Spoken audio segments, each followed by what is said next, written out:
আসসালামু আলাইকুম সবাইকে। It's me Nahida Khanam. আমার চ্যানেলের নাম তো সবারই জানা, ব্লগ ভিডিও ওয়ার্ল্ড। সবাই কেমন আছেন? আমি তো আলহামদুলিল্লাহ ভালো আছি। এই তো চলে আসলাম ননাসের মেয়ের ঘরের মেয়ের জন্মদিনে 12 নম্বরে। ওদের আমি শরীরটা ভালো ছিল না, আসতে চাচ্ছিলাম না। ও বলতেছিল মামি আসেন আসেন, আপনি বসে থাকবেন, কিচ্ছু করতে হবে না আপনার, শুধু বসে থাকবেন। তারপর কি আর করা, আমার ফ্যামিলি সবাইকে নিয়ে আমরা চলে আসলাম 12 নম্বরে। এখানেই ওর মেয়ের জন্মদিন করেছিল। এই যে সাজানো সাজানো, ওরা কেক কাটার জন্য প্রস্তুতি নিচ্ছে, সবাই অনেক মজা করছে। যে বাচ্চারা তো বেশি আনন্দ পায় এসবে।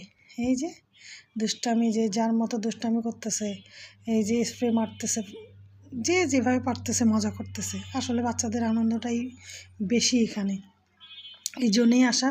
ছেলে বলতেছিল চলো মা যাই, তুমি না গেলে ভালো লাগবে না, তুমি চলো, ওখানে তুমি বসে থাকবে, আমি মজা করবো। এই জন্যই আর কি আসা, এই জন্য আসলাম। তারপরে এই যে আমার ছেলে, ননাসের মেয়ে, মেয়ের ঘরের মেয়েরা, আমার আরেক ননাসের ছেলে, সবাই আসলে মজা করতেছিল। এখানে তো আমি মামির শাশুড়ি রোল প্লে করতেছি, তাই আমি এখানে বসে আছি। এটা কোনো ম্যাটার না, কারণ জামাই আমাদের মাশাআল্লাহ অনেক ভালো, সে এগুলো কিছু মনে করে না। এই যে জন্মদিনের কেকটা মাশাআল্লাহ অনেক সুন্দর ছিল, অনেক সুন্দর করে সাজিয়েছিল।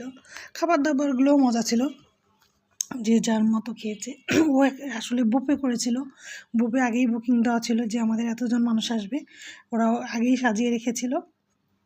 তারপর আমরা এখানে এসে যে যার মতো, যে বুফে তো সব খাবার রেডি থাকে, যে যার মতো যেটা ভালো লাগে সেটা নিয়ে নিয়ে সে খাবে।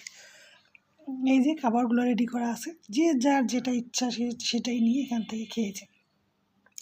খাবারগুলো মাশাআল্লাহ মজার ছিল। এত খাবার কি খাওয়া যায়?